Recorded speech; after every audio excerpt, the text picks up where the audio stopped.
Buenos días a todo el mundo.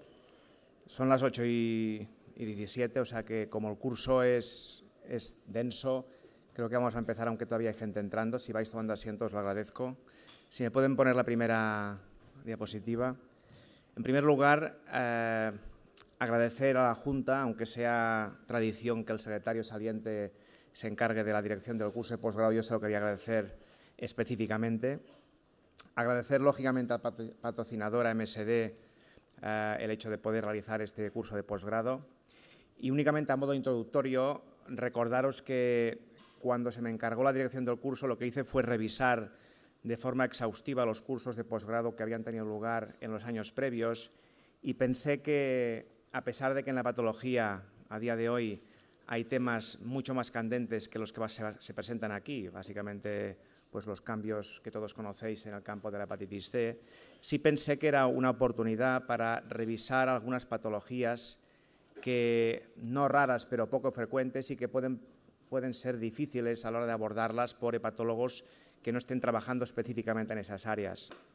Veréis que es un curso variopinto, en el sentido que se tocan patologías de todo tipo, pero tienen algo en común y estas son las características. No son patologías frecuentes en práctica clínica, título de ejemplo, pues la colangitis esclerosante primaria, colangiocarcinoma, hepatitis E o alteraciones que se producen en el injerto hepático en trasplantados a largo plazo. O patologías que requieran de un diagnóstico con cierta experiencia, hepatitis por virus no hepatotropos en el trasplante, hipertensión portal idiopática, o hepatitis medicamentosas o formas atípicas de hepatitis autoinmune. Y finalmente, patologías cuyo manejo terapéutico ofrezca cierta dificultad en el día a día si no te dedicas a esta patología en particular, el Wilson, la hemocromatosis, el Budd-Chiari o la trombosis portal. Yo creo que hay un conjunto de ponentes excepcional, creo que el curso va a ser interesante, creo que vais a aprender, vamos a aprender todos, evidentemente, y quería agradecer a todos los ponentes y a los moderadores haber aceptado el hecho de venir aquí, exponer estas patologías. Les solicitaría, eso sí, que se adecuaran al tiempo establecido de 20 minutos para que el curso fluya en el tiempo adecuado, es muy apretado. Y sin más preámbulos, agradecerles a todos otra vez su asistencia y podemos empezar la primera sesión. Muchas gracias.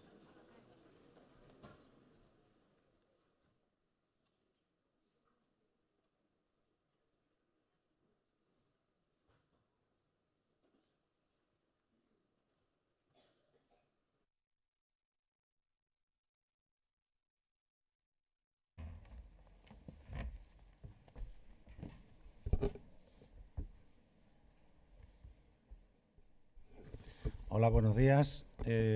Vamos a empezar con la primera mesa de este curso de posgrado. Quiero agradecer a Xavi Fons como coordinador director de este curso de posgrado, el que me haya invitado a participar como moderador en esta mesa que considero tremendamente interesante e importante.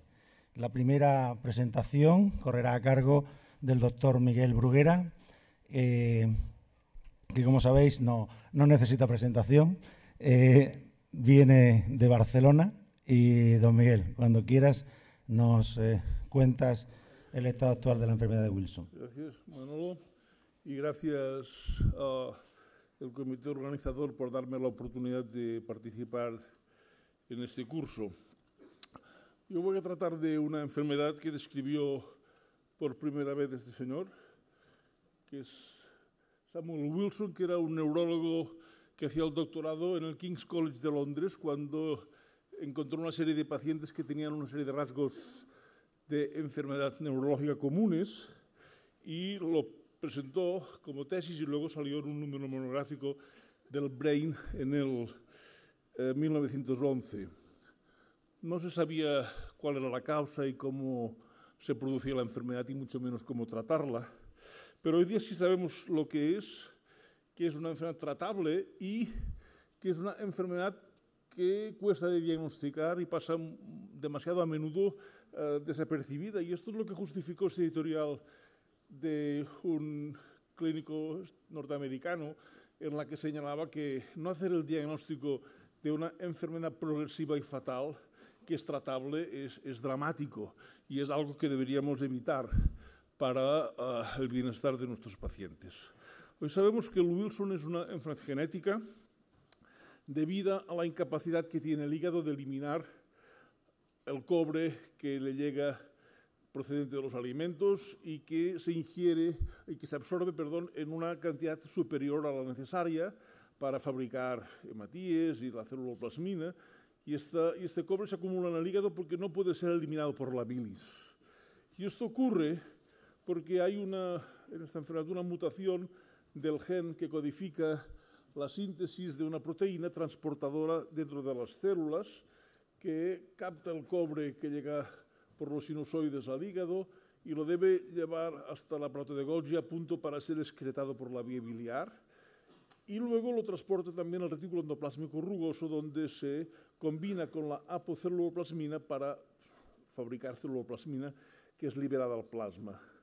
La falta de esta proteína hace que el transporte intracelular no se haga bien, el cobre no puede ser excretado, ni tampoco incorporado a la apoceluloplasmina, que pasa a la sangre sin el cobre incorporado y tiene una vida media muy corta. Y el cobre que está libre se elimina por la sangre y se elimina por el riñón. El exceso de cobre en el hígado primero y luego en el sistema nervioso después, este cobre que circula por la sangre libre, causa una enfermedad variopinta desde el punto de vista de expresividad, tanto en el sistema nervioso central como en el hígado, y luego a veces se acompaña de otras manifestaciones de lesión en las articulaciones, en el riñón, y el depósito de cobre en la membrana de De Smet, en la córnea, que se traduce en forma de un anillo peculiar. Y lo más clave para el diagnóstico es de que hay poca celuloplasmina en la sangre y demasiado cobre en la orina. La celuloplasmina es baja en la sangre, condiciona que la medición del cobre sea baja porque la mayor parte del cobre circula con la celuloplasmina. Si hay poca celuloplasmina, habrá poca cupremia. Parece una contradicción, una paradoja en una enfermedad en la que hay un exceso de cobre. La dificultad diagnóstica seguramente se relaciona en parte en que la expresividad clínica de la enfermedad es muy heterogénea, tanto cuando el daño es fundamentalmente hepático como cuando también es neurológico. Vean la cantidad de formas de expresión que tiene la enfermedad, a veces solo como una hipertransaminasemia sintomática, a veces con signos de hipertensión portal, como una cirrosis que se descompensa, como un cuadro agudo de hepatitis que a veces puede ser fulminante. Y la enfermedad neurológica también es muy dispersa desde el punto de vista de clínica. Las lesiones más comunes son distonía y disartria, pero también puede haberse temblor, disgrafia, como el síntoma principal, diríamos. Es una enfermedad que se observa preferentemente en la infancia, en la adolescencia y en la edad adulta joven. La mayor parte de los casos se observan entre los 10 y los 30 años, pero también puede aparecer en personas de edad más avanzada. En un estudio multicéntrico de más de 1000 casos, liderado por el doctor Ferenczi, hace unos años, encontraba que el 3,7% del total de los pacientes con Wilson tienen más de 45 años. Inclusive hay 2 casos reportados en 2 hermanos que tenían más de 70. Por tanto, pensar en Wilson es algo razonable en cualquier paciente con una hepatopatía para el que no tenemos ningún diagnóstico etiológico. La clave para el diagnóstico es la medición de la celuloplasmina y el cobre urinario. Estos son datos de la serie del Hospital Clínico de Barcelona, en la que vean ustedes que la mayor parte de pacientes tenían una celuloplasmina baja, y en los casos en que se miró, que constaba este dato en la historia, también había una cupruria alta. Por tanto, la gran mayoría de pacientes tenían todos los criterios propios para el diagnóstico de Wilson. Sin embargo, hay que tener en cuenta que una pequeña proporción de pacientes con enfermedad de Wilson cursan con una celuloplasmina normal. Y esto puede llevar a engaño, a descartar esta hipótesis diagnóstica si la celuloplasmina es normal. Esto puede ocurrir en casi hasta el 15% de los casos. Pero en estos casos con celuloplasmina normal, la mayoría tienen la cupruria elevada, con la cual se corrige esta deficiencia de carácter diagnóstico. De modo que los falsos negativos para Wilson, si solo tenemos en cuenta las mediciones bioquímicas, es no más alto que el 3,5%. El Kaiser-Fleischer es casi específico, no lo es del todo, porque también se ve en algunos pacientes con colestasis crónica, depende de la retención de cobre en el organismo, y en las colestasis crónicas también hay cobre en exceso porque no se puede eliminar por la bilis, y es una prueba muy útil para los pacientes que tienen un cuadro neurológico. Todos los con trastorno neurológico tienen Wilson, pero los pacientes que solo tenían la hepatopatía en nuestro hospital, la proporción de casos con Kayser-Fleischer es muy baja. En la literatura es más alta. Yo no sé si nosotros sabemos reconocer menos bien el Kayser-Fleischer porque es más fácil de ver en la gente que tiene los ojos azules, diríamos, ¿no? En España son preferentemente morenos y esto hace más difícil, inclusive con el uso de una lámpara de hendidura, que es el método que utilizan o que deberían utilizar los oftalmólogos para buscar Kayser-Fleischer. La biopsia hepática es menos útil desde el punto de vista del diagnóstico si uno solo utiliza el examen microscópico, puesto que la gama de lesiones que se pueden ver en el Wilson es muy variada, que empieza con una esteatosis y acaba en una cirrosis. Hay cambios asociados a veces que pueden, diríamos, confundir, hialina de Mallory, que no indica alcohol, sino indica simplemente un daño inducido por el cobre citoplasmático, y este cobre citoplasmático a veces se puede ver con la tinción de orceína, que no tiñe el cobre, pero tiñe la proteína a la que se fija el cobre, que es una proteína que se llama metalotioneína y está en exceso cuando debe cumplir una función con más intensidad que lo normal. La tinción con orceína identifica esta proteína mediante esta tinción de color negro que se ve en esta imagen. Pero la biopsia sí que es muy útil para medir el cobre, puesto que la enfermedad de Wilson, que va con mucho cobre en el hígado, suele tener más de 250 microgramos por gramo de tejido seco, mientras que lo normal es que haya menos de 50 microgramos de cobre. El problema está en los pacientes que tienen en su biopsia hepática entre 50 y 250 microgramos. Algunos tienen un Wilson, quizás porque el Wilson tiene una distribución heterogénea del cobre y en la biopsia hay menos del que debería haber, o que haya mucha fibrosis y como que el cobre está en las células hepáticas, pues si hay mucha fibrosis no tiene cobre. Pero hay otras razones para justificar que haya un poco de exceso de cobre, pero no demasiado, como ser heterocigoto para esta enfermedad, una colestasis crónica o que la muestra esté contaminada. En nuestros casos de Wilson, el 9% tenían un cobre entre 50 y 250, y en ese estudio diferencial que antes me refería, pues encontraron que esto ocurría en el 14%. ¿Cómo podemos orientar el diagnóstico? Especialmente en la forma más frecuente de presentación, que es una hipertransaminasemia sin ninguna explicación que la justifique, pues midiendo la célula plasmina y el cobre, si ambos son anómalos, menos de 20 miligramos de célula plasmina y más de 100 microgramos de cobre en 24 horas, esto casi asegura que se trate de un Wilson. Si uno quiere tener la certeza, tiene que pedir el examen genético. Si estos parámetros dan valores normales, el Wilson se puede prácticamente descartar, y si hay uno que es patológico y el otro no, pues hay que pensar que quizás sea un Wilson, pero uno no puede estar seguro y tiene que recurrir o al examen genético o a la biopsia hepática para poder medir el cobre en el tejido. Un grupo de hepatólogos europeos se reunió hace unos años en Leipzig para ver si podían acordar, consensuar una sistemática de diagnóstico que yo encuentro que es muy práctica cuando la aplicas en tus pacientes, en la que se dan puntos a distintas alteraciones que sean propias del Wilson. Si hay Kayser-Fleischer 2, si hay síntomas neurológicos en función de la intensidad 1 o 2, la célula plasmina si es baja o muy baja, 1 o 2, igualmente la cupruria, el cobre intrahepático, si hay hemólisis, CUMS negativo y lo del gen. Si hay más de la suma de los puntos que tiene cada paciente, llega a 4 o más, el diagnóstico es prácticamente seguro. Si son 2 o menos, el diagnóstico es improbable. Lo difícil es decidir cuando hay 3 puntos, que puede ser sí o no, y entonces hay que tomar decisiones en base al criterio del médico. Si uno diagnostica Wilson, tiene 3 recursos terapéuticos para aplicar. Quelantes, medicamentos que quitan cobre y lo eliminan por la orina, o el zinc, que causa una mala absorción del cobre, impide que el cobre se absorba y por tanto llega menos cobre y se elimina poco cobre por la orina. Pero en estos casos, además, el cobre que existía antes queda bloqueado con la metalotionina, que se sintetiza de más para inactivar este cobre que está dentro del hígado.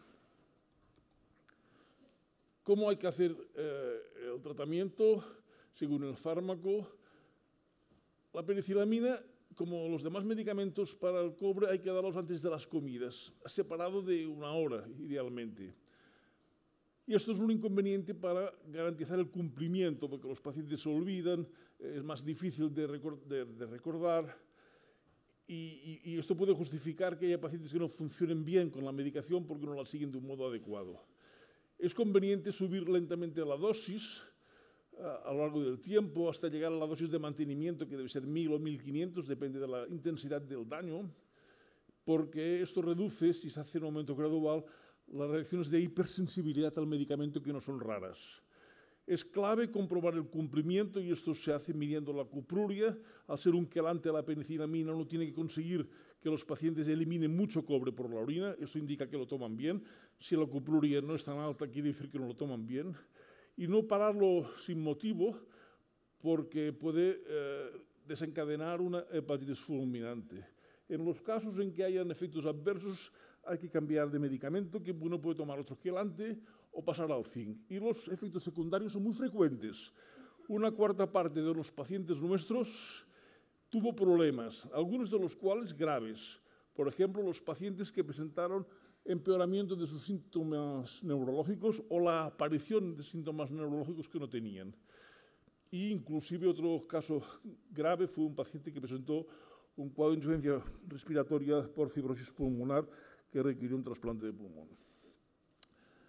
El trientine también es un quelante, pero menos tóxico. El problema es de que no está comercializado en España y solo se puede conseguir como por uso compasivo en pacientes que no pueden tomar la penicilamina. Se toma igual que la penicilamina separada de las comidas. Y hay un estudio reciente que mostró que pacientes que solo tomaban una dosis al día fueron bien, y que por lo tanto es posible que se pueda explorar esta forma de tratamiento, que garantizaría mucho más el cumplimiento que la forma actual. Y el zinc, que les contaba que es un medicamento que lo que hace es impedir la absorción de cobre, es muy bien tolerado, nunca tiene efectos graves desde el punto de vista de efectos adversos. La única dificultad que tiene es que en algunos pacientes parece que hace poco efecto y la enfermedad progresa, a pesar de un buen cumplimiento que se asegura uno de ello mediante el control de la cupruria, que debe mantenerse siempre bajo. Con estos medicamentos, ¿cómo los empleamos? Pues en los pacientes hepáticos. En los pacientes sintomáticos es mejor emplear quelantes, porque hay que ir deprisa a conseguir el efecto necesario. Y la primera opción es dar penicilamina. En los pacientes que la toleran bien hay que seguir con este medicamento de un modo indefinido. En los pacientes que presentan alguna intolerancia se puede sustituir por trientine. Si uno no puede tener trientine porque no lo consigue, pues puede sustituirlo por zinc, que es el medicamento de elección para las formas presintomáticas. En estos casos no hay que correr tanto en conseguir el efecto benéfico y se puede utilizar el zinc, que es más seguro. El cumplimiento, les decía antes, que debe ser monitorizado mediante la determinación de cupruria, mirando los microgramos en 24 horas, y la situación es opuesta para la penicilamina y para el zinc. Los que hacen una cupruria baja y toman zinc, quiere decir que lo hacen bien, porque quiere decir que no hay cobre en exceso en el cuerpo. Y en cambio, si toman de penicilamina, quiere decir que no se lo están tomando. Si el nivel de cupruria es intermedio, pues en los casos que toman de penicilamina hay que pensar primero que quizás recogen mal la orina y por tanto la medición no es adecuada, o la compliance es irregular. Y en los casos que toman zinc, pues si hay de excesivo cobre, quiere decir que no se lo toman. Lo óptimo para los pacientes con penicilamina es que eliminen mucho cobre, y cuando esto ocurre, quiere decir con seguridad que no hay compliance al tratamiento de los pacientes con zinc.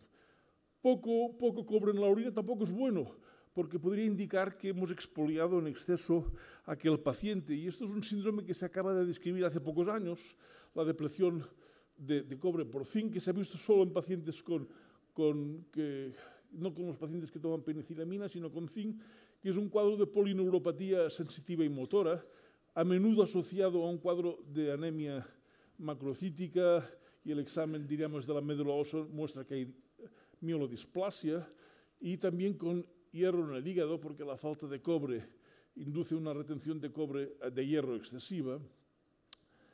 Y esto obliga que los pacientes que están tomando zinc de un modo sistemático y que llevan tiempo tomándolo, se miren con intencionalidad para garantizar que no existe este síndrome, porque la afectación neurológica es irreversible y por tanto es muy dramático que tú cambies un problema por otro, a pesar de haber hecho bien el diagnóstico. Y esto se hace el seguimiento midiendo la cupruria cuando es muy baja, usualmente también la célula plasmina es muy baja. Si hay anemia, hay que pensar que este síndrome es posible que esté presente y lo ideal es dejar de tomar zinc y cambiarlo por un quelante. Un punto preocupante para los hepatólogos que tratan pacientes con Wilson es qué valor le da a la respuesta de las transaminasas al tratamiento. Porque uno esperaría que si da un tratamiento eficaz para la enfermedad, las transaminasas se pongan normales, como un indicativo de que está haciendo un efecto beneficioso sobre la enfermedad. Pero esto no ocurre así en muchos pacientes. En los pacientes que toman penicilamina, 1/3 de los pacientes, a pesar de llevar un tiempo con tratamiento y hacer buen cumplimiento, las transaminasas siguen igual de altas que antes o incluso más altas. Y con zinc esto ocurre todavía con más frecuencia. ¿Qué quiere decir esta persistencia de la hipertransaminasemia o empeoramiento de la hipertransaminasemia? Pues que el tratamiento no funciona o que esto no es tan importante de cara a juzgar si la enfermedad responde o no responde. Esto nadie tiene una respuesta para ello. Y nosotros lo que hemos hecho es cambiar, ¿no? Que es lo que a uno se le ocurre primero. Si está tomando penicilamina y tiene las transaminas altas, pues pasa a otro medicamento a ver qué ocurre. Pues a veces se ponen normales y a veces siguen altas. Igualmente pasa cuando el paciente tomaba zinc y quedan con las transaminasas normales y luego le das penicilamina, pues algunos se le ponen normales, vean que la proporción de hipertransaminasemia es más baja aquí que no aquí, pero hay algunos que todavía siguen con las transaminasas altas. Este es un punto mal resuelto y que deja dudas en el control de los pacientes que uno trata. ¿Me queda algún minuto o no?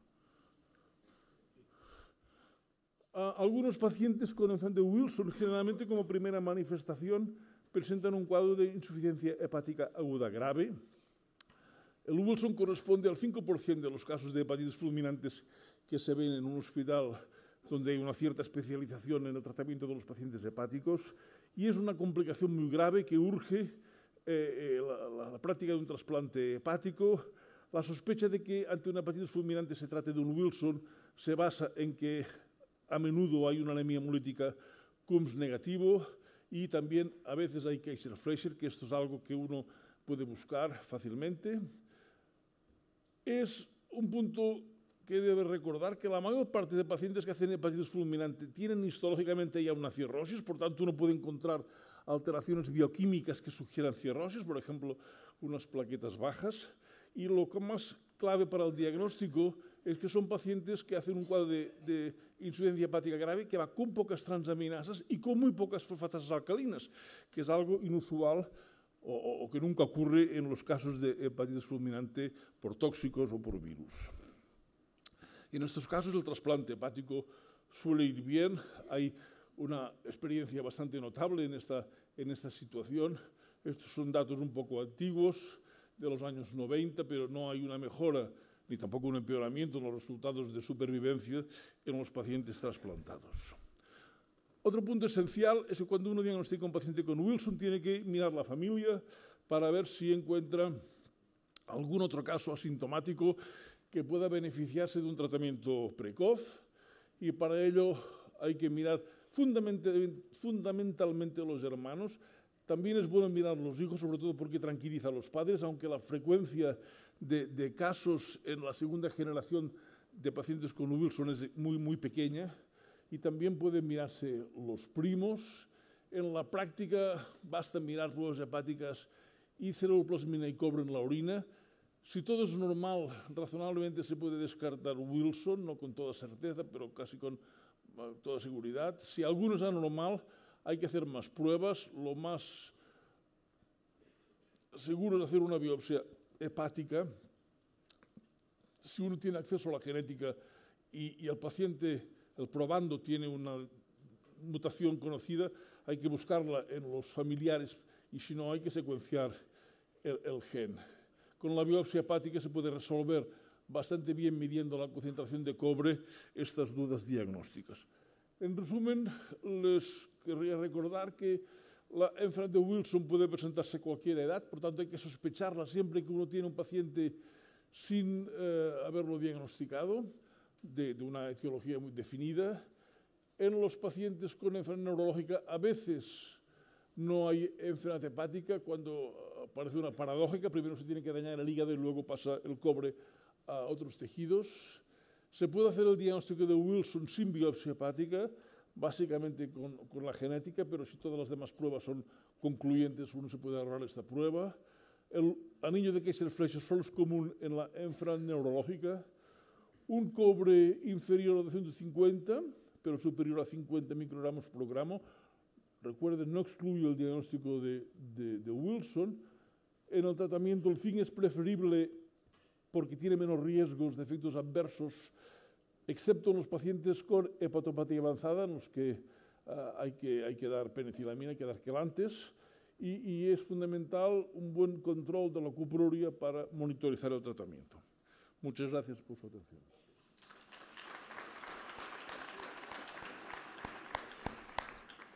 Miguel, te vienes a la mesa y luego hacemos la discusión de las 4 ponencias. Tenéis la posibilidad de enviar las preguntas por mensaje desde los iPad o los ordenadores o los smartphones. Al final de la siguiente presentación pondremos la dirección. Bueno, o también si estáis preparados la doy por si queréis ir haciendo las preguntas y las podéis mandar, que las recibiré yo aquí en el iPad. Si estáis preparados, la dirección es http:// ¿se va a poner? Ahí está. http://goo.gl/v mayúscula R mayúscula 3 W Z mayúscula A. Perfecto. Gracias, Juan. Bien, pues para seguir on time, vamos a pasar a la siguiente presentación. Un tema también muy interesante y creo que apasionante para los hepatólogos, el tema de la hemocromatosis, y la presentará Juan Turnes, que es el jefe de la unidad de digestivo del complejo hospitalario de Pontevedra. Juan, cuando quieras. Buenos días a todos. En primer lugar, quiero agradecer al Dr. Fons su amable invitación para compartir esta mañana con todos ustedes. Yo les voy a hablar de la hemocromatosis, una enfermedad por depósito también, que encontramos con frecuencia en nuestra práctica clínica diaria. La hemocromatosis es la enfermedad genética más frecuente en población caucásica, es decir, en principio la que vemos habitualmente. Y es una enfermedad bastante antigua, al menos su cuadro sindrómico completo, que es conocido desde finales del siglo XIX, pero no fue hasta el año 75 del siglo pasado en que se estableció su relación genética de tipo autosómico recesivo y con una localización concreta próxima a la región de las moléculas HLA. La mutación fue descrita en el año 96, la mutación C282Y, y se la denominó gen de la hemocromatosis. Y aunque han pasado casi 20 años desde el descubrimiento de esta mutación, lo cierto es que no sabemos muy bien todavía cuáles son los mecanismos por los que esta proteína mutada promueve la acumulación progresiva de hierro. Pensamos que de alguna manera actúa como un sensor de membrana tras realizar 2 pasos, uno de unión a la proteína beta-2 microglobulina que le facilita el tráfico por el citoplasma y se une al receptor de transferrina tipo 1 en la membrana, y esta unión a este receptor de transferrina es el que le proporciona algún tipo de capacidad para percibir los niveles plasmáticos de hierro y en función de ellos generar señales para la producción de una hormona básica reguladora de los niveles de hierro en el organismo. Sí sabemos que el mecanismo de daño tisular se basa en la generación de radicales libres por el acúmulo de hierro en cualquier célula de tejido y que estos radicales libres van a producir daños por diversas vías que afectan al DNA, proteínas de membrana, etc. Lo que entendemos por hemocromatosis hereditaria, la mutación del C282Y, que requiere que sea presente en estado homocigoto, explica la gran mayoría de los casos de hemocromatosis hereditaria en la actualidad. Un bajo porcentaje de ellos tienen una mutación alternativa, son lo que denominamos heterocigotos compuestos para el C282, que está claramente establecido, y para una segunda mutación que afecta al dominio extracelular de la proteína, la H63D, aunque no todos los autores creen firmemente que esta mutación, esta forma heterocigoto compuesta, realmente tenga la misma expresividad clínica que la hemocromatosis, vamos a denominar clásica. Un 14% de los casos, sin embargo, no reúnen estos criterios y han sido objeto de un extenso análisis en los últimos 20 años que ha permitido identificar la mayoría de ellos. De modo que tenemos la mutación principal que afecta al gen de la hemocromatosis, con una mutación básica, homocigotos para C282Y, en menor medida estos dos tipos de heterocigotos compuestos. En nuestro medio, en España, básicamente el H63D, el S65C es una mutación prácticamente exclusiva de Reino Unido y Francia, no por razones de amistad entre países. Y el resto de mutaciones que se han ido reconociendo a lo largo de estos años, me gustaría destacar únicamente tres aspectos. El primero de ellos es que, independientemente del gen que afecten, fíjense en la cantidad de mutaciones posibles dentro de cada uno de los genes que se ha asociado a un déficit de función de este gen. Para nada es la situación del gen de hemocromatosis. Es decir, no va a ser fácil diagnosticar genéticamente pacientes con hemocromatosis hereditaria no asociada a mutación del gen de la hemocromatosis.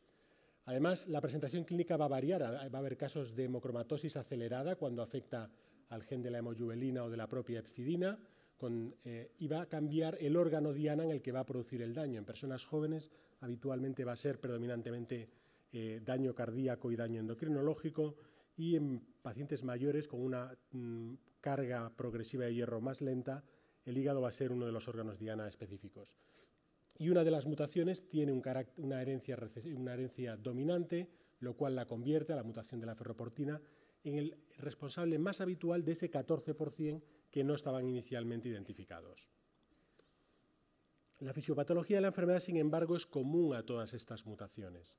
En el ser humano existe un único elemento regulador de las cantidades de hierro en el organismo, que es su absorción. No disponemos de ningún medicamento para excretarlo. Por tanto, debe existir un mecanismo de regulación de estos niveles muy fino. Y hoy en día sabemos que este mecanismo se basa en una hormona producida en el hepatocito, denominada hepcidina, cuya regulación es bastante compleja e interviene en muchos genes. Interviene el gen de la hemocromatosis, de la hemojuvelina, de la transferrina tipo 2 y otros genes. Esta hepcidina se libera de modo constante al torrente sanguíneo e interactúa con otra proteína de membrana del enterocito y de los macrófagos denominada ferroportina, que es una proteína activa, un canal activo que permite la salida del interior de la célula del hierro férrico. La hepcidina se pega a esta ferroportina, la internaliza y la degrada, de modo que cuando hay niveles elevados de hierro se va a producir más hepcidina para bloquear esta ferroportina y reducir unos aportes potencialmente excesivos de hierro al organismo. De modo que se mantenga una cantidad de hierro corporal total en torno a los 3,5 gramos. ¿Qué es lo que ocurre en la hemocromatosis clásica? Que la mutación del gen de la hemocromatosis va a producir o va a conllevar una producción defectuosa, deficitaria de la hepcidina, y en ausencia de esta hepcidina en plasma, la ferroportina no va a ser degradada y va a haber un aporte continuo a lo largo de los días, meses y años de cantidades excesivas de hierro al organismo, lo cual, con el paso del tiempo, va a elevar el índice de saturación de transferrina, un índice del hierro, la cantidad de hierro plasmático, y con el paso del tiempo también de la ferritina, que refleja el hierro tisular.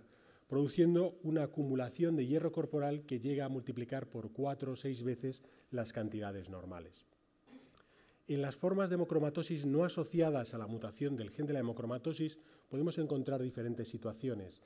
Las que afectan a gente joven, como la mutación del gen de la hemoglobina, lógicamente tienen que acompañarse de un acúmulo mucho más rápido e intenso de hierro, y eso se debe a que esta mutación actúa en un nivel de la cascada de regulación de la transcripción de hepcidina superior mucho más potente, y eso es lo que conlleva que las cantidades de hierro que acceden al plasma son muy superiores, se van acumulando mucho más rápido y afectan a órganos diana con mucha más precocidad en la evolución del paciente. Sin embargo, en la mutación más frecuente, la de la mutación del gen de la ferroportina, sucede una cosa diferente. Esta ferroportina mutada es defectuosa, y es defectuosa en cuanto a que su capacidad para permitir el tráfico de moléculas de hierro desde el interior de la célula al área plasmática es defectuosa, de modo que el hierro tiende a acumularse inicialmente en el interior de los macrófagos del sistema reticulocitario. La cantidad de hepcidina producida es normal o incluso alta, y en fases iniciales incluso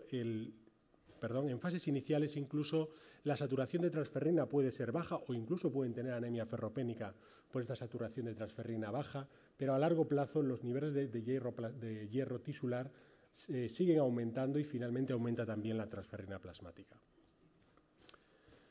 Es importante tener en cuenta el concepto de que estas enfermedades congénitas, sobre todo en el caso de la hemocromatosis, tienen un gradiente de prevalencia del alelo mutado norte-sur en la población caucásica, con prevalencias más altas en los países del norte de Europa, que van reduciéndose a medida que llegamos a la zona mediterránea.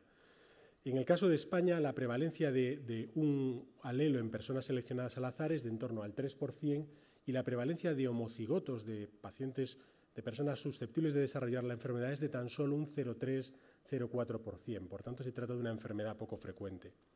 Otras mutaciones del gen de la hemocromatosis, como la H63D, no tienen esta relación geográfica, afectan a cualquier raza y son mucho más prevalentes. La prevalencia de un alelo mutado en España es de en torno al 20-22% y es similar a la del resto de países de nuestro entorno europeo. Sí que es importante diferenciar lo que se denomina penetrancia, es decir, la diferencia entre la existencia de estas mutaciones que predisponen al desarrollo de la enfermedad y la expresión fenotípica, el desarrollo de la enfermedad en sí, porque sabemos que la mayoría de los pacientes que son homocigotos conocidos para C282Y no van a desarrollar nunca complicaciones relacionadas con la enfermedad, y la mayoría es más del 80% de los pacientes, aunque esto puede oscilar en función de la metodología del estudio. Un problema adicional es la definición de la enfermedad. Esta es una enfermedad definida hace más de un siglo, que aunque ha sufrido variaciones, no existe un consenso en los estudios ni en las conferencias de expertos en cuanto a qué es una hemocromatosis o no. Algunos consideran hemocromatosis a todos los pacientes simplemente por marcadores analíticos de hiperferritinemia realmente elevada, pero solo de hiperferritinemia, de índice de saturación de transferrina, aunque lo más correcto es la concentración de hierro intrahepático expresada en forma del índice, que es la concentración partido por la edad, o únicamente aquellos pacientes que desarrollan síntomas clínicos, alteraciones analíticas hepáticas o alteraciones de otros órganos afectados por el depósito de hierro. Esta penetrancia clínica, en caso de aparecer, puede ser divergente también en cuanto a que afecte únicamente a parámetros analíticos o realmente provoque enfermedad.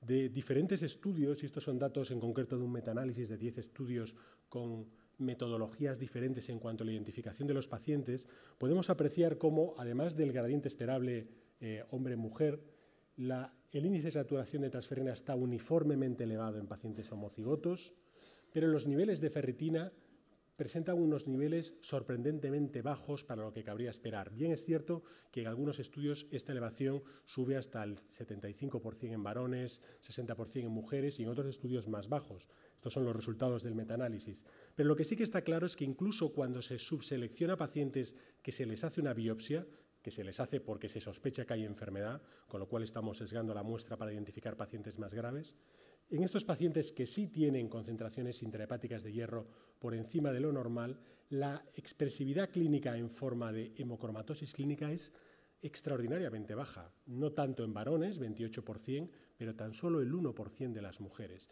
De modo que hay un gran gap, una gran diferencia entre la presencia de la mutación y el riesgo de desarrollo de enfermedad. No sabemos muy bien por qué hay esta diferencia, pero se ha postulado que se debe a que la regulación de la hepcidina es compleja y no interviene únicamente la proteína HFE codificada por el gen de la hemocromatosis, sino muchos otros mecanismos.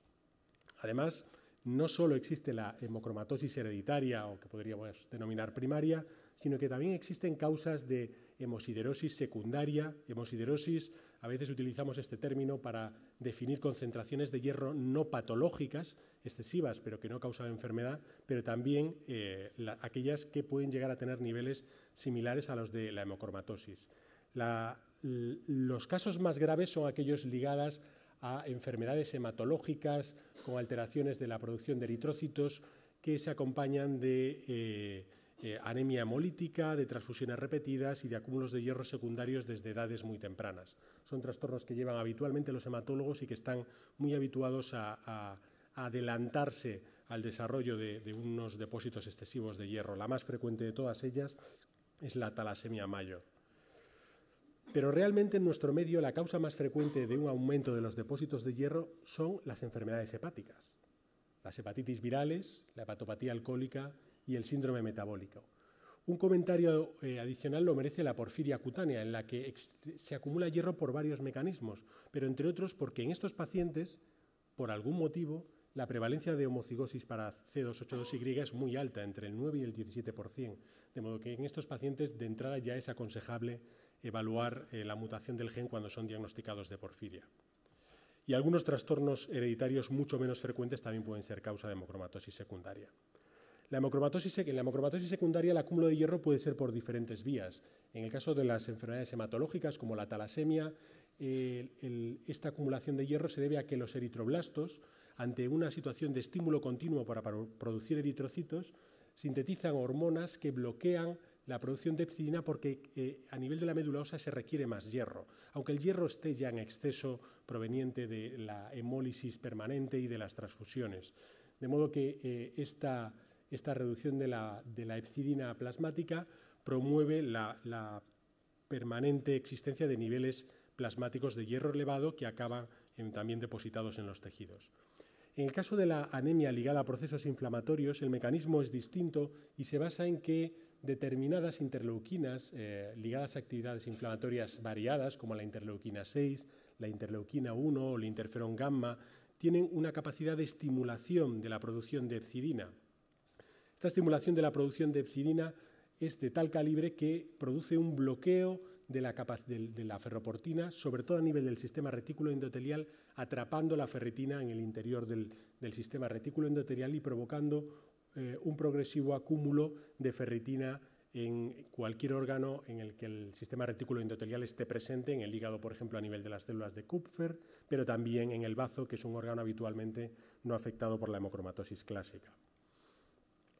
Las manifestaciones clínicas de la enfermedad son conocidas desde hace casi 2 siglos. Se han definido de un modo arbitrario 3 estadios de la enfermedad que hacen un poco más referencia al proceso cronológico de la progresión de la enfermedad, en el que en un estadio 1 no hay depósitos de hierro en presencia de las alteraciones genéticas, en un estadio 2 sí hay depósitos de hierro, pero a unos niveles bajos que no provocan daño tisular, y el estadio 3 es el estadio en el que se produce un daño tisular a distintos niveles, que puede afectar al hígado, con todo el espectro de la enfermedad hasta el desarrollo de cirrosis y hepatocarcinoma, articulaciones, sistema endocrino, corazón, piel, etc.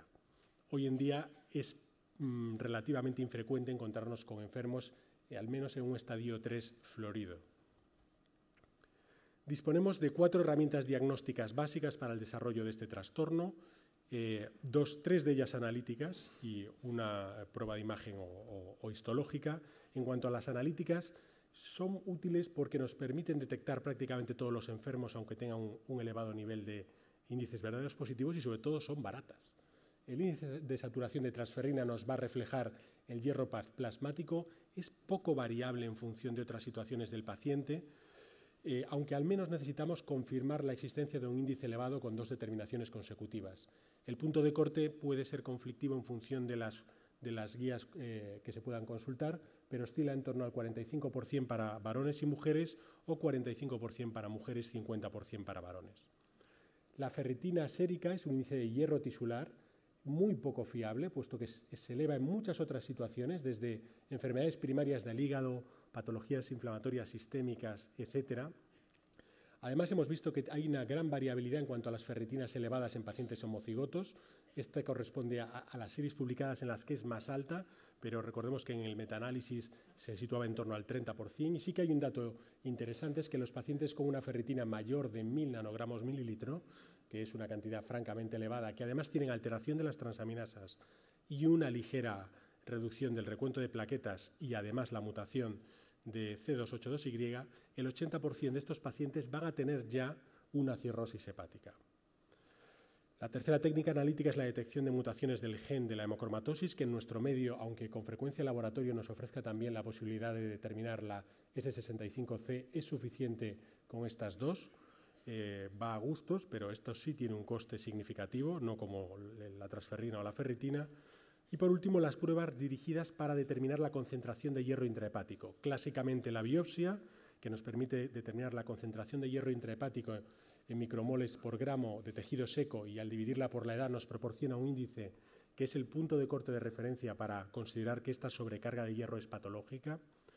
Nos permite también evaluar casos dudosos en cuanto a si estos depósitos de hierro tienen un patrón parenquimatoso que afecta al hepatocito o mesenquimal que afecta a las células de Kupfer, o incluso si hay otras patologías como puede ser una esteatohepatitis no alcohólica o una hepatitis de otras causas que pueden ser las responsables de la ferritina, y se aconseja su realización o al menos la determinación de la concentración de hierro intrahepático en pacientes con una ferritina de más de 1000 nanogramos por el riesgo de que estos pacientes hayan desarrollado ya una cirrosis.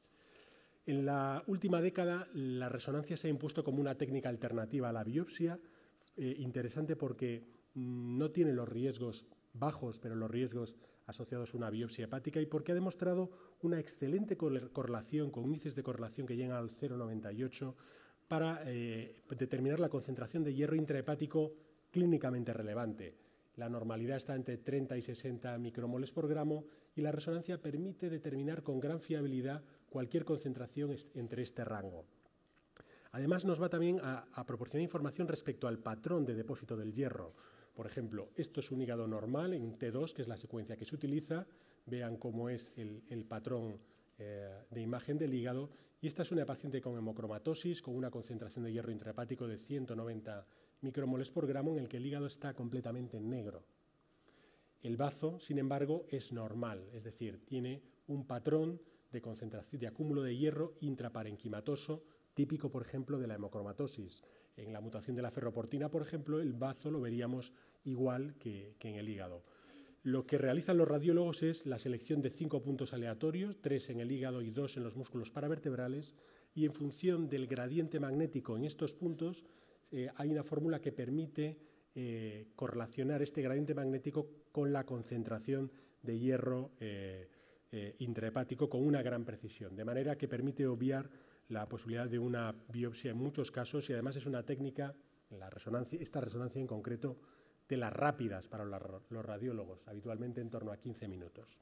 El algoritmo diagnóstico propuesto, esto, señores, va a consenso de expertos. Cada guía de práctica clínica, lo primero que dice al llegar aquí es que esto no se basa exactamente en una evidencia sólida y que son recomendaciones basadas en las reuniones que mantienen, pero todos ellos están de acuerdo en que la mayor parte de los casos de hiperferritinemia no son hemocromatosis hereditarias, sino que son otras alteraciones que provocan inflamación del hígado. En aquellos casos en los que se excluyen estas enfermedades y la saturación es superior al 45%, hemos de realizar test genéticos. Si son positivos, tenemos una hemocromatosis clásica. Si no lo son, hay que descartar cirrosis, mielodisplasias y otras mutaciones asociadas. Y pacientes con una saturación inferior al 45% son aquellos en los que se valora la biopsia o la resonancia, y en función de ella podemos concluir la existencia de formas hereditarias no típicas o incluso, llegados a este punto, causas secundarias ligadas a enfermedades sistémicas. En cuanto al tratamiento, lo que sí que está bien establecido es que el tratamiento consiste en las flebotomías. Esto está definido desde hace más de 50 años.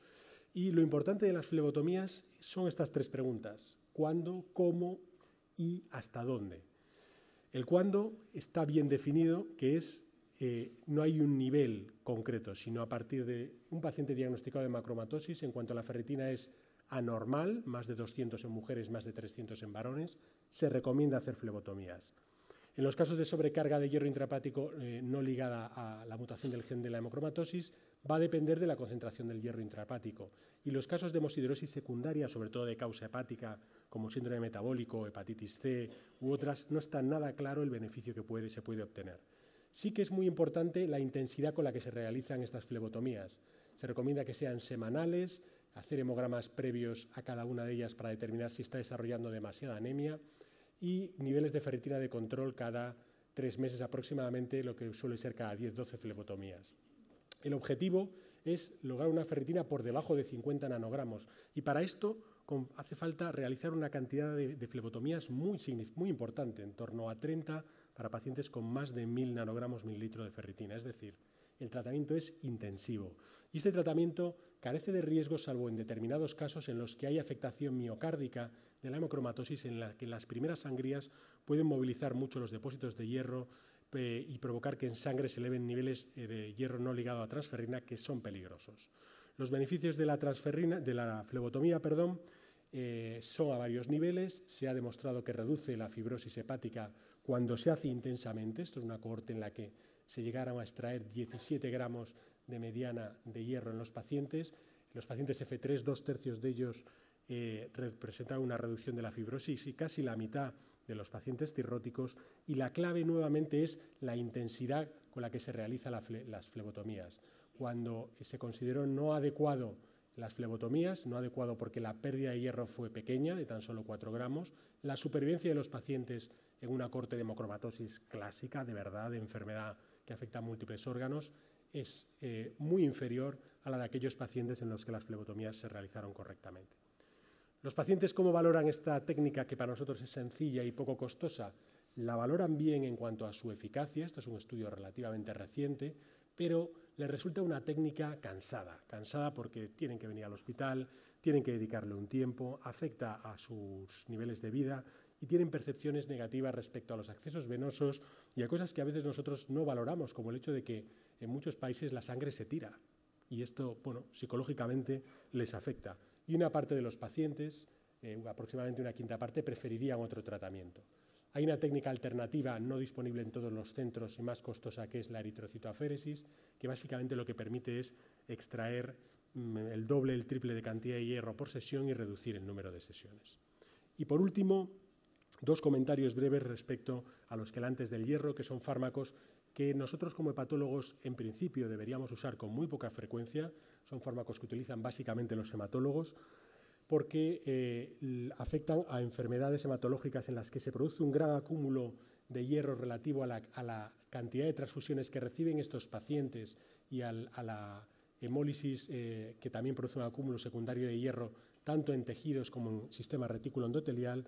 Y los quelantes del hierro lo que van a hacer es limitar el hierro que no está ligado a transferrina plasmático, induciendo la liberación de los depósitos de hierro y su eliminación por vía biliar, por la bilis o por la orina. Existen 3 moléculas, 2 clásicas, la desferroxiamina, que requiere una administración por vía parenteral, y la deferiprona. La combinación de estos 2 fármacos es muy potente porque comparte mecanismos diferentes. Es importante que tienen toxicidad todas las 3 moléculas. Son incómodas, la desferroxiamina por su modo de administración, la deferiprona porque su principal complicación es la granulocitosis y requiere un hemograma semanal para comprobar que no se desarrolla. Y el deferaxirox, que es la molécula más reciente, es cómoda de tomar, se toma una vez al día por vía oral. Es muy efectiva porque actúa tanto a nivel del hierro libre como del hierro tisular, pero es bastante costosa. En conclusión, la hemocromatosis es un síndrome complejo, habitualmente de causa hereditaria, sobre todo la que vemos en nuestro ámbito, y en el que la base fisiopatológica es la alteración del eje hepcidina-ferroportina. Es importante Destacar que la penetrancia clínica es muy variable y con frecuencia está modulada por otras patologías concomitantes. Disponemos de herramientas diagnósticas sencillas y fiables que permiten el diagnóstico en fases tempranas, lo que ha permitido cambiar radicalmente el pronóstico de esta enfermedad y que ya no se vean situaciones como en los años 70, 80 o antes de enfermedad multiorgánica grave. Y la flebotomía es un tratamiento eficaz para el desarrollo del daño tisular, pero es eficaz cuando se utiliza con unos objetivos estrictos de pérdida de hierro y con una monitorización estrecha. Muchas gracias por su atención.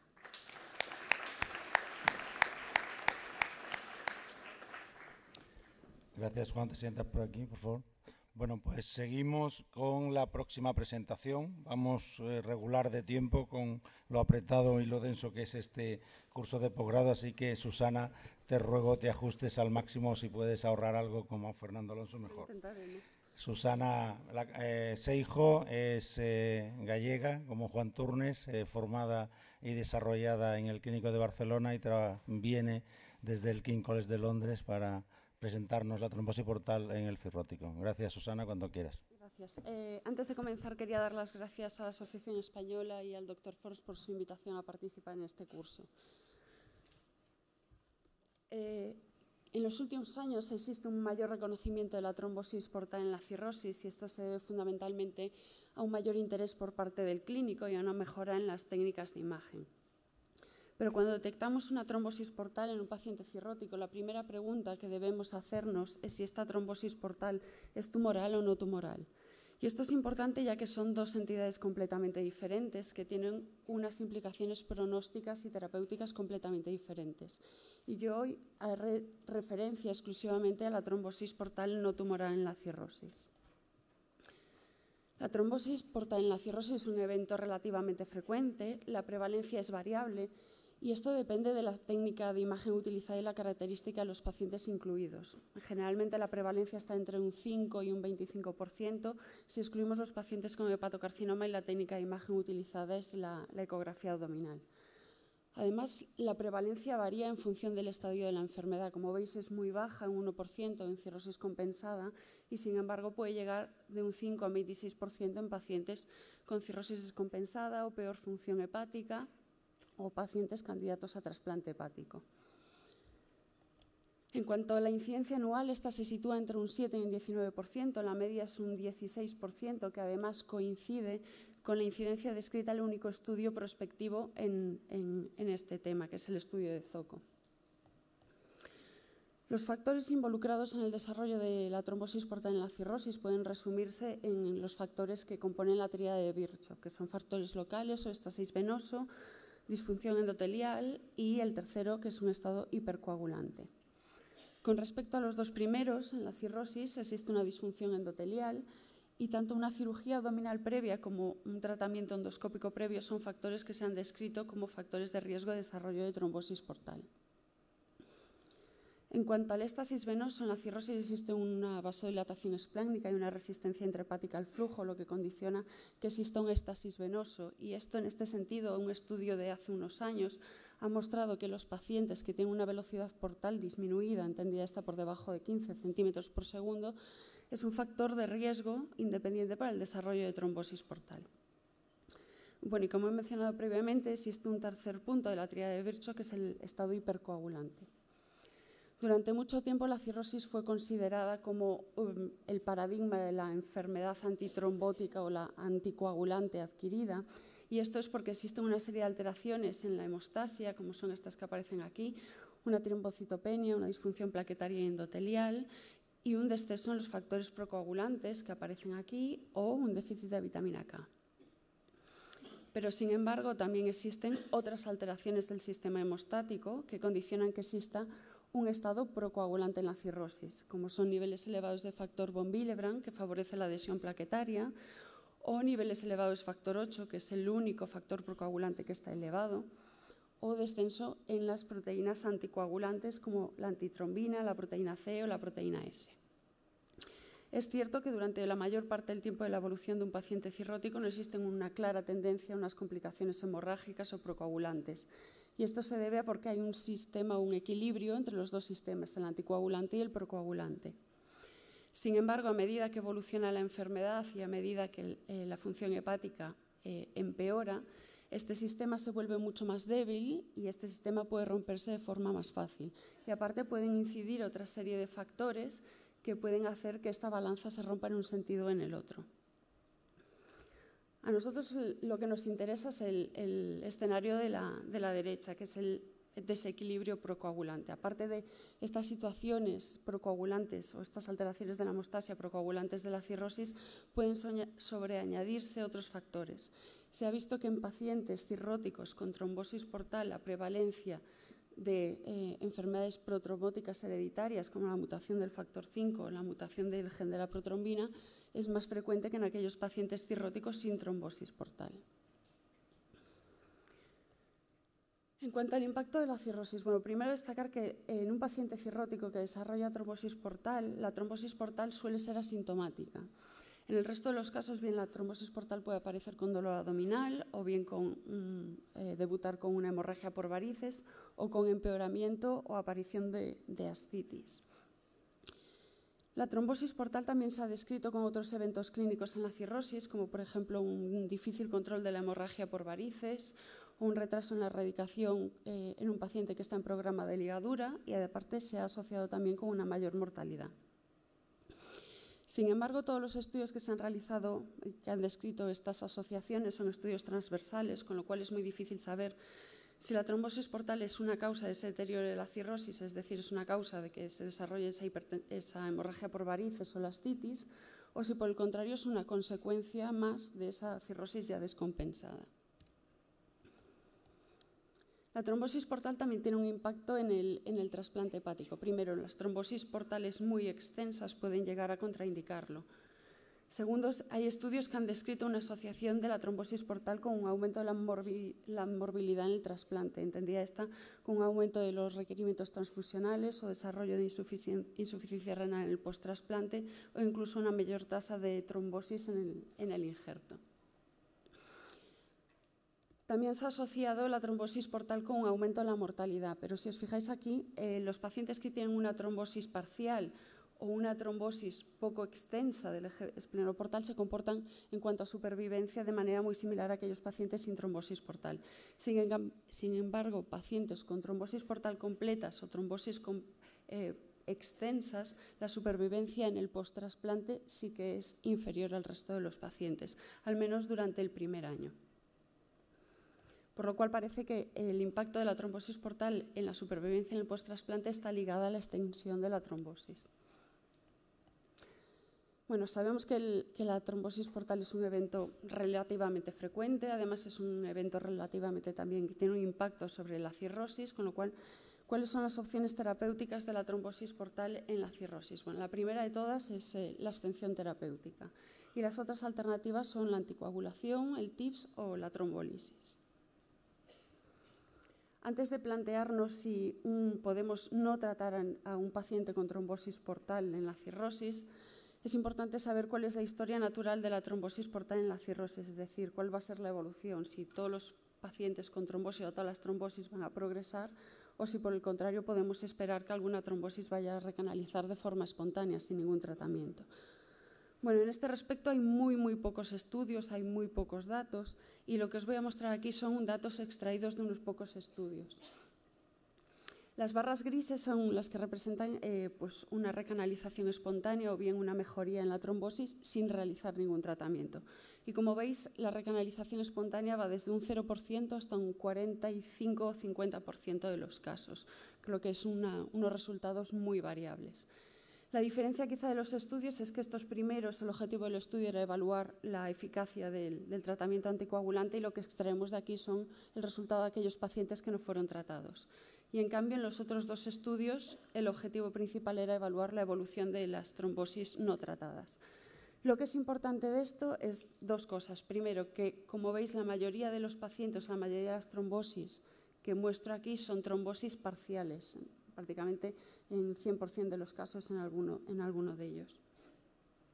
Y lo segundo es que no se ha descrito ningún factor predictivo que permita identificar cuáles son los pacientes o qué trombosis son aquellas que van a recanalizar y cuáles son aquellas que van a progresar, lo que hace muy difícil identificar cuáles son los pacientes que se van a beneficiar de no realizar ningún tratamiento y cuáles se beneficiarían de realizar un tratamiento para evitar la progresión.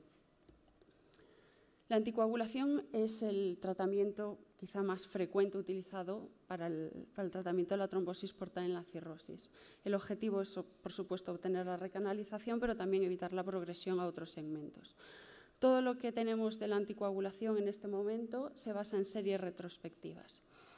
Lo primero que voy a mostrar aquí es la eficacia de la anticoagulación en términos de recanalización.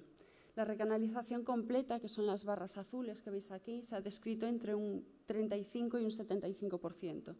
El estudio del 75% quizás es el más optimista y, como veis, no se ha reproducido en el resto de estudios, con lo cual creo que la recanalización completa estaría entre un 35 y un 50% de los casos. Aunque la tasa de recanalización es aceptable, los estudios tienen una serie de limitaciones. Primero, el número de pacientes incluidos. Como veis, es muy bajo. La serie más larga incluyó solo 55 pacientes. Y segundo, el tipo de tratamiento utilizado. Se han empleado heparinas, anticoagulantes orales o bien una mezcla de ambos tratamientos, con lo cual extraer una conclusión de cuál es el mejor tratamiento anticoagulante en estos pacientes es muy complicado. Se han descrito dos factores asociados a la recanalización. El primero es un inicio precoz de la anticoagulación, entendida esta dentro de los 6 primeros meses desde la detección de la trombosis.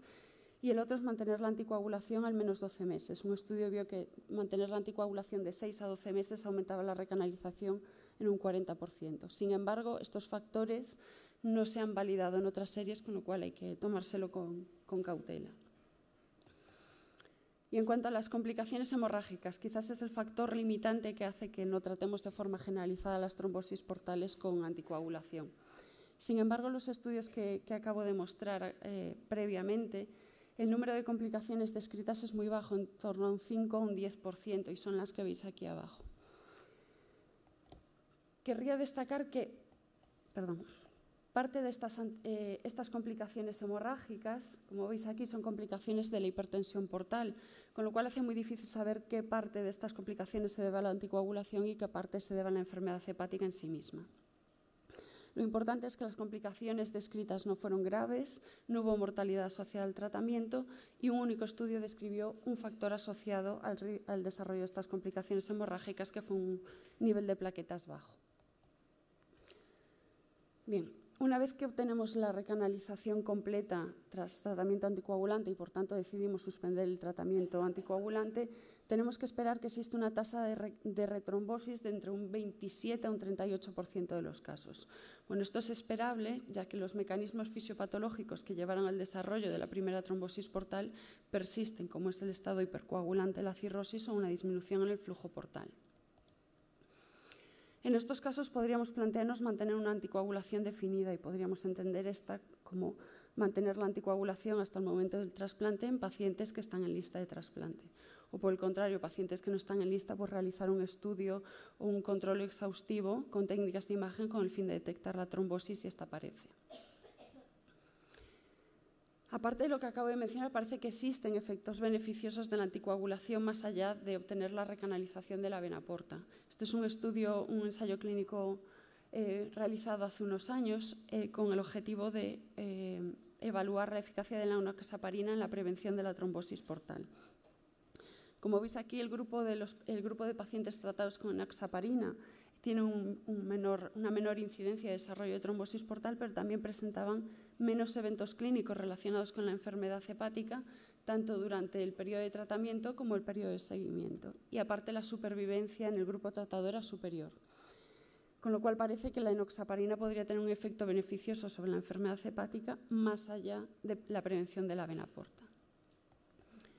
También hay otros estudios que sugieren que la presencia de microtrombosis en las vénulas de pequeño tamaño están relacionadas con una extinción de parénquima y la sustitución de la fibrosis, con lo cual podrían favorecer la progresión de la enfermedad. Y además, estudios experimentales han relacionado la hipercoagulabilidad, un aumento de la coagulabilidad, sobre todo a través de la trombina, en la progresión de la fibrosis. Y estudios experimentales también han mostrado cómo la anticoagulación podría revertir esa fibrosis. Sin embargo, a día de hoy no hay ni un solo estudio realizado en humanos que evalúe la anticoagulación sobre la fibrosis, el efecto de la anticoagulación sobre la fibrosis o sobre la presión portal. Por lo tanto, por todo lo dicho previamente, aún existen controversias en cuanto al uso de la anticoagulación a día de hoy en pacientes con trombosis portal y cirrosis. La primera es que existe que es una asociación tanto de la cirrosis como la trombosis portal a un estado procoagulante. Que la trombosis portal se ha asociado tanto a una peor función hepática, descompensaciones de la hipertensión portal o una mayor morbimortalidad en el trasplante. La anticoagulación además muestra una aceptable tasa de recanalización con unas bajas tasas de complicaciones. Sin embargo, en contra tenemos que se han descrito casos de recanalización espontánea, sobre todo en trombosis parciales, y que existen muy pocos datos sobre la historia natural de la trombosis portal asintomática. A esto hay que añadirle que no hay ensayos clínicos controlados entre las diferentes opciones terapéuticas, por ejemplo, entre la anticoagulación y la abstención terapéutica o la anticoagulación y el TIPS. Y a esto también hay que añadirle que existe una dificultad en la monitorización del tratamiento anticoagulante en pacientes cirróticos. Ya para finalizar, solo 2 palabras en relación al TIPS. Primero,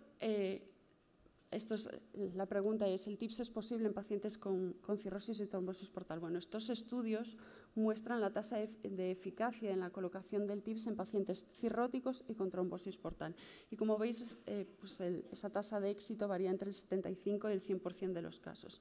Parece que esa tasa de éxito se correlaciona con una presencia de unas ramas intrahepáticas permeables o que la trombosis de la vena porta sea parcial. Sin embargo, en casos de cavernoma, esa tasa de éxito baja alrededor de un 60-65%.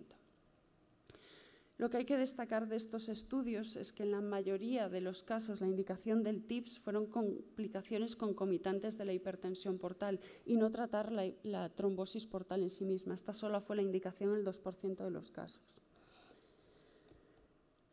Quiero hacer una pequeña mención a este estudio, el estudio de Luca, que utilizó el TIPS en 70 pacientes cirróticos con trombosis portal y evaluó la recanalización de la vena porta sin realizar ningún tratamiento adicional, es decir, sin añadir anticoagulación. Y vio que la recanalización completa era alrededor del 57% y la recanalización parcial de un 30%, con lo cual serían unos valores muy similares a los descritos por la anticoagulación. Sin embargo, estos estudios tienen unas limitaciones, son estudios retrospectivos, con lo cual no sabemos el número de pacientes en los que el TIPS no fue ni siquiera considerado debido a una trombosis portal extensa, y esto hace que se dificulte mucho la estimación de la aplicabilidad real del TIPS en pacientes con trombosis portal y cirrosis.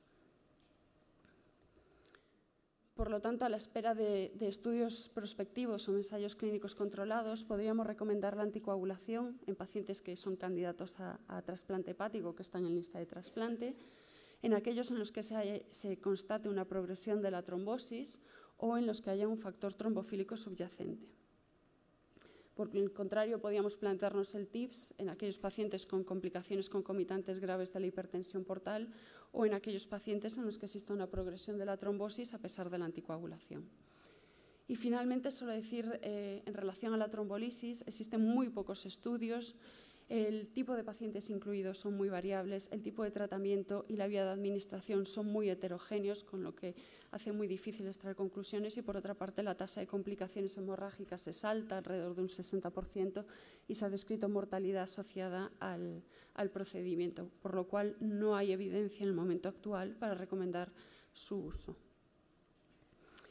Y ya para concluir, decir que la historia natural de la trombosis portal en la cirrosis y el impacto que tiene la trombosis portal sobre la cirrosis no se conoce bien. Sin embargo, la trombosis sí que parece aumentar la morbimortalidad en el trasplante hepático, y recordemos que puede llegar incluso a contraindicarlo. El manejo óptimo de estos pacientes no se conoce bien. De hecho, no hay guías clínicas o no hay recomendaciones de expertos en este sentido. Sí que hay que tener en cuenta que no todos los pacientes deben ser tratados y que, lamentablemente, no existen estudios comparativos entre las diferentes opciones terapéuticas. Y como un apunte más, pues tener en cuenta que el estado hipercoagulante podría tener un papel importante en la fibrogénesis hepática, pero sin embargo, en este sentido se necesitan más estudios en el futuro antes de recomendar la anticoagulación como un tratamiento más allá del tratamiento de la trombosis portal en la cirrosis. Muchas gracias.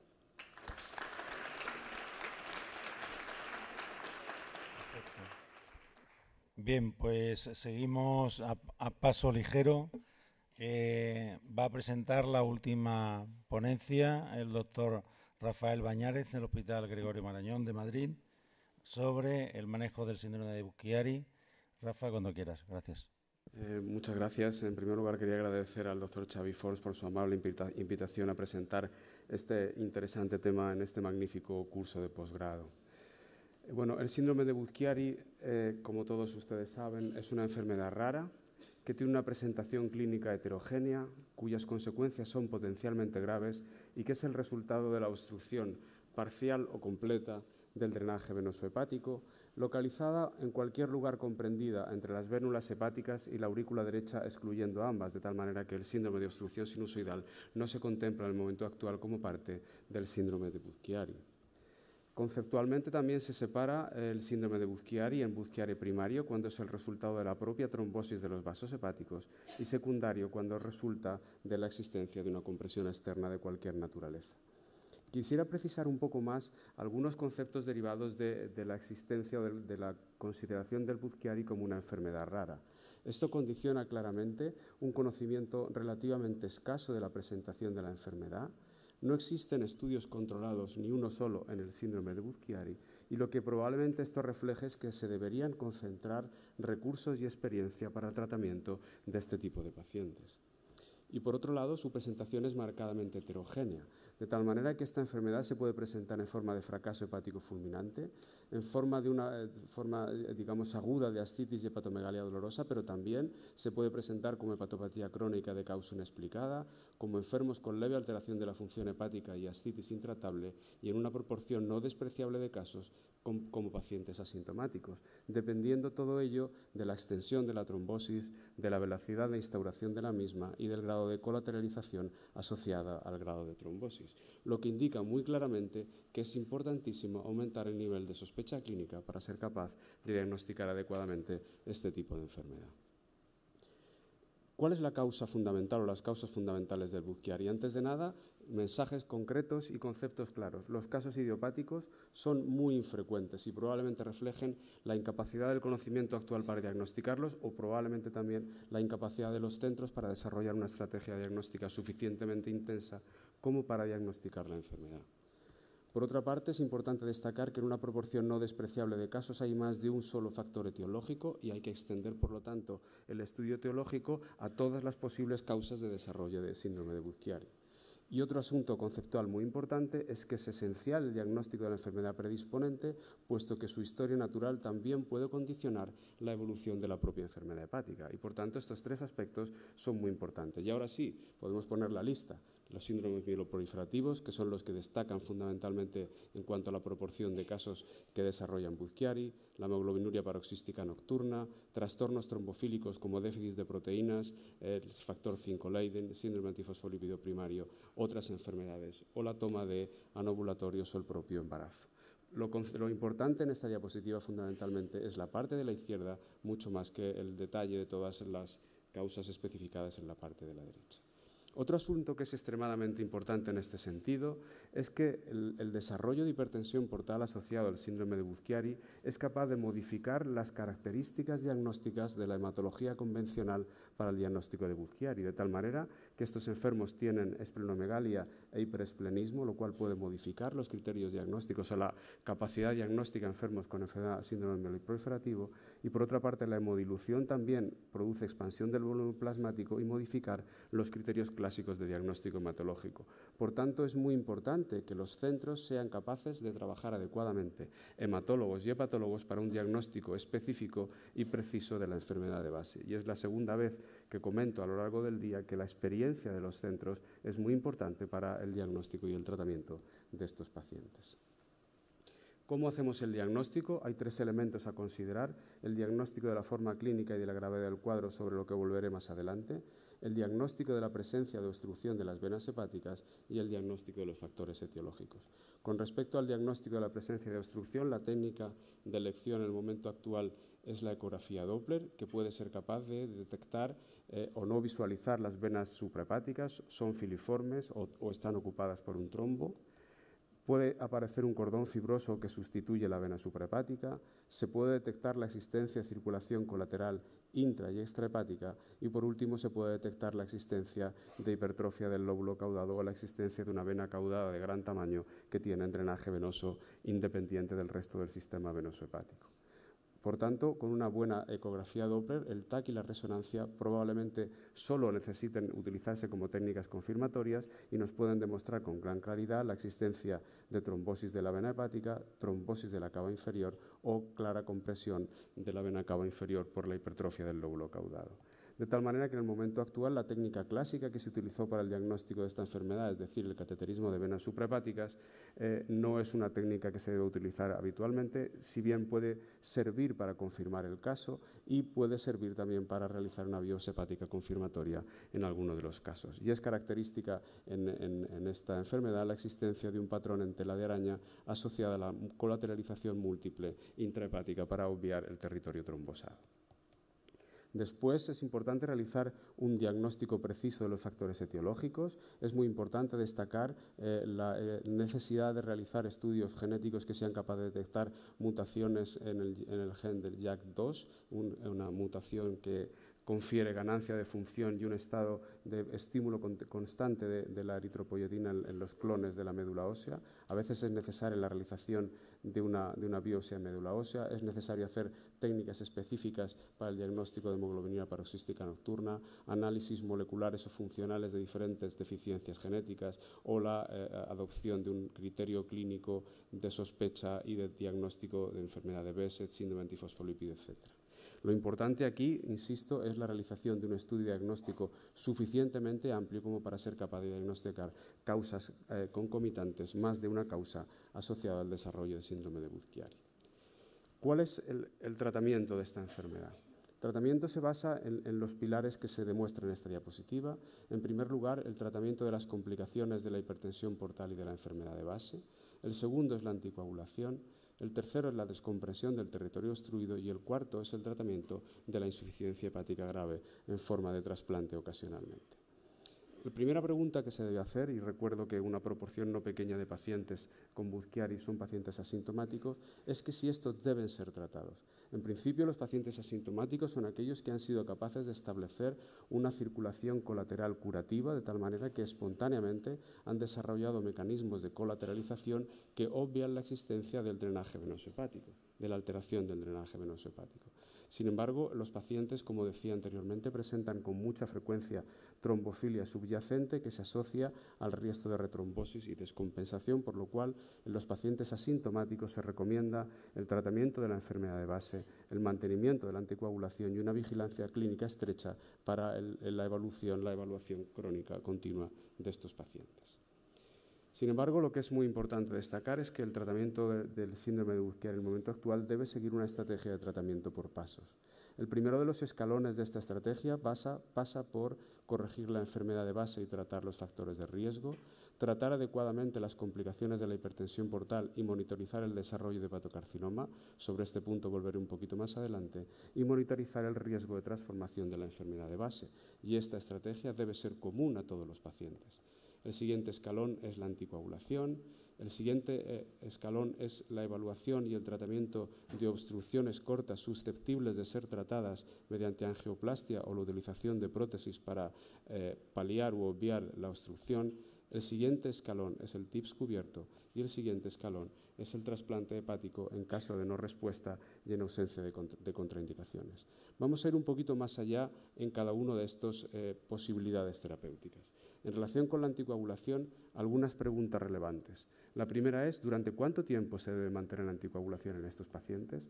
Pues no existen ensayos clínicos, pero hay numerosos datos indirectos que indican que el tratamiento a largo plazo mejora el pronóstico, de tal manera que, a diferencia de la trombosis portal, en los pacientes con síndrome de Budd-Chiari probablemente la anticoagulación debe ser mantenida a largo plazo.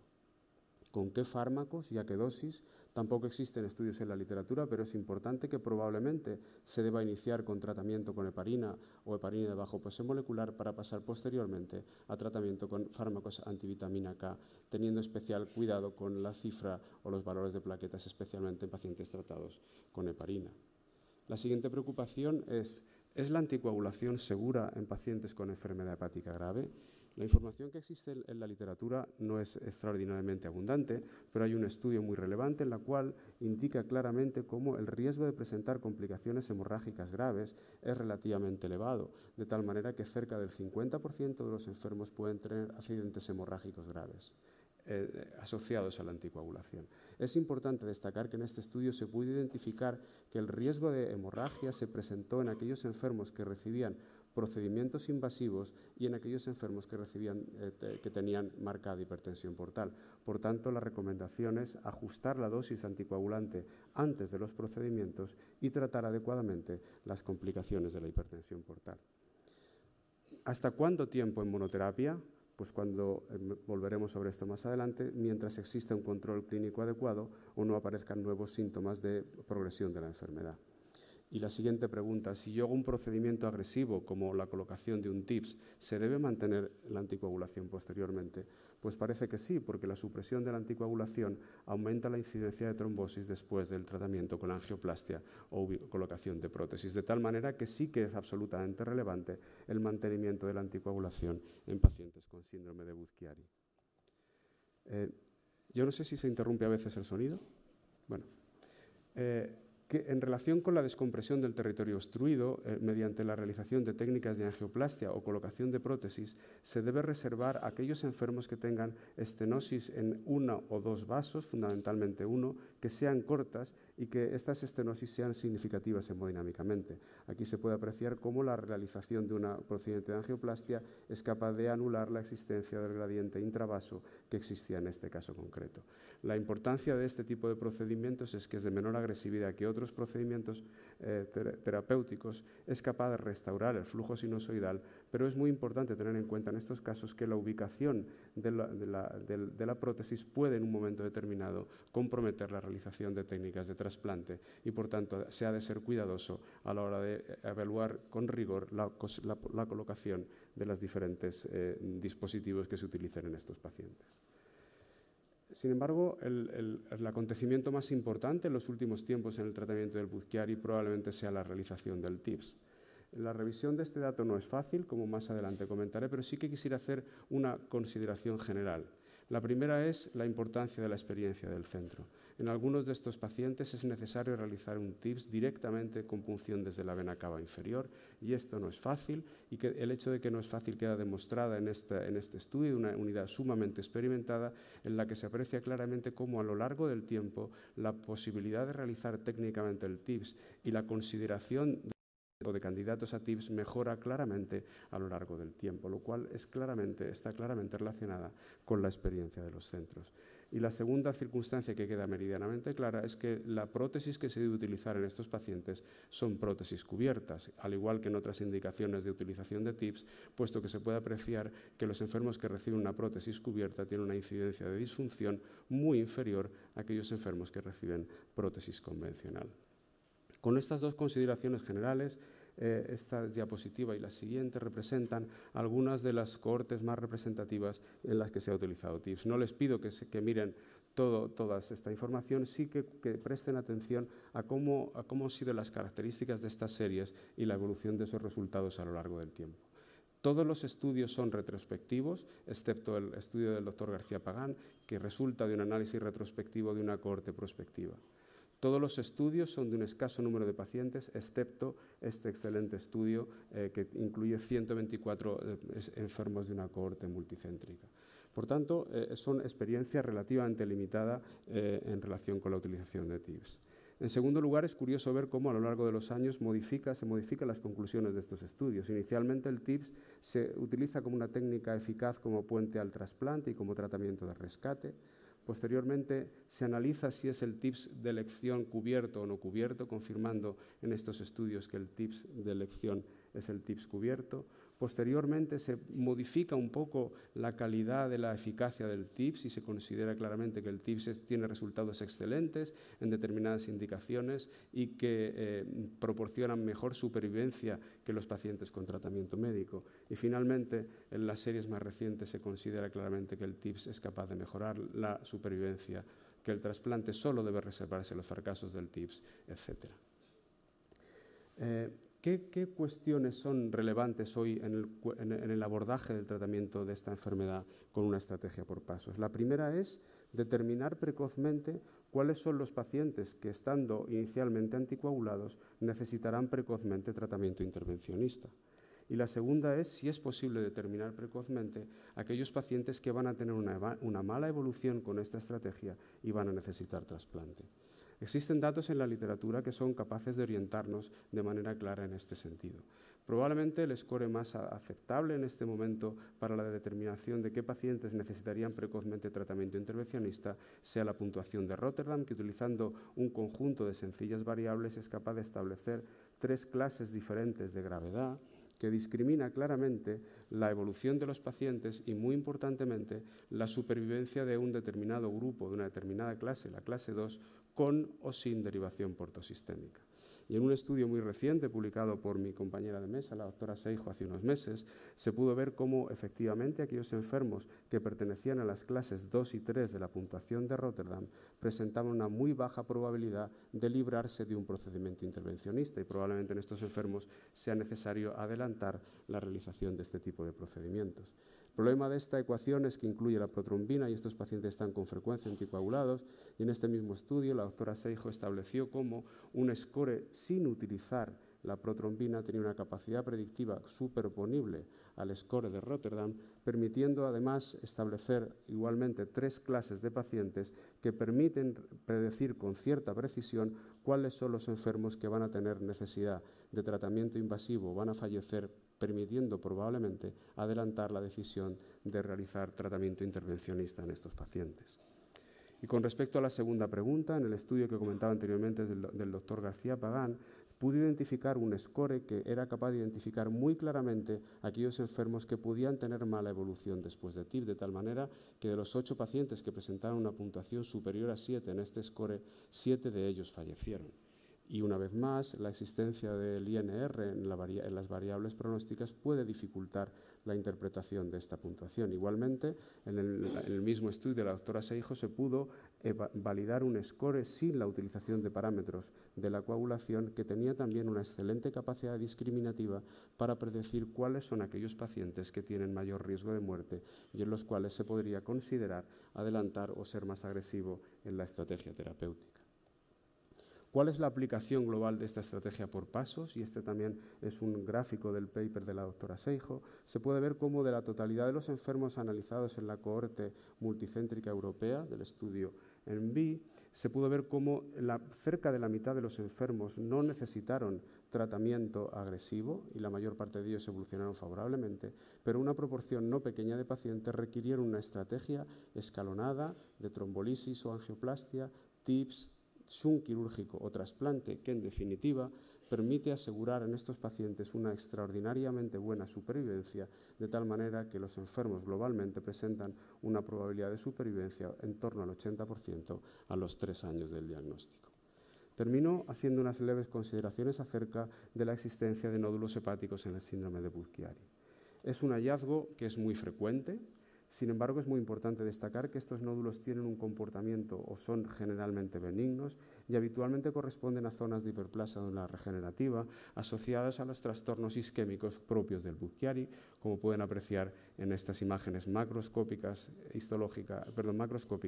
de resonancia. Sin embargo, es muy importante destacar que estos nódulos realmente pueden ser lesiones tumorales malignas.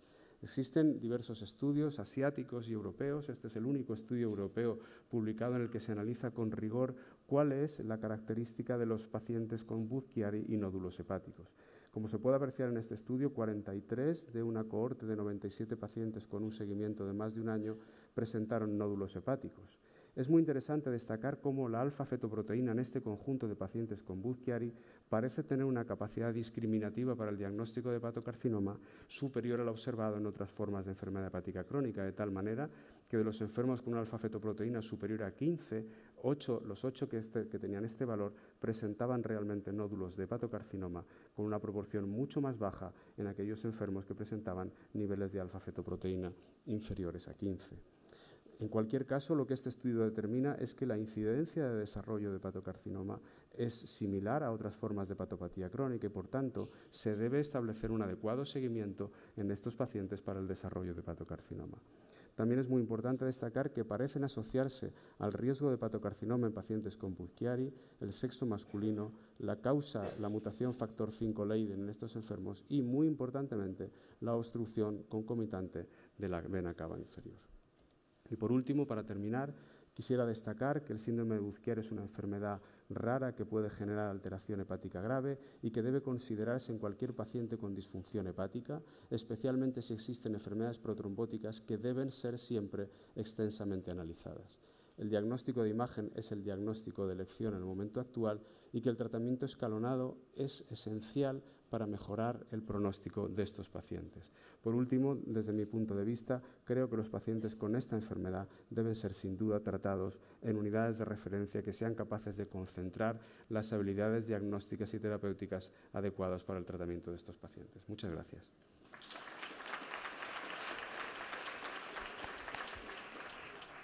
Muchas gracias, Rafa. Estamos fuera de tiempo, no va a haber turno de preguntas, pero creo que no son necesarias. La brillantez de las exposiciones, la forma práctica en que se han transmitido los mensajes, creo que hacen que esta primera mesa del curso de posgrado haya sido todo un éxito y quiero agradecer a los presentadores, a los ponentes, todo el tiempo que le han dedicado para hacer este trabajo tan bien hecho. Muchísimas gracias.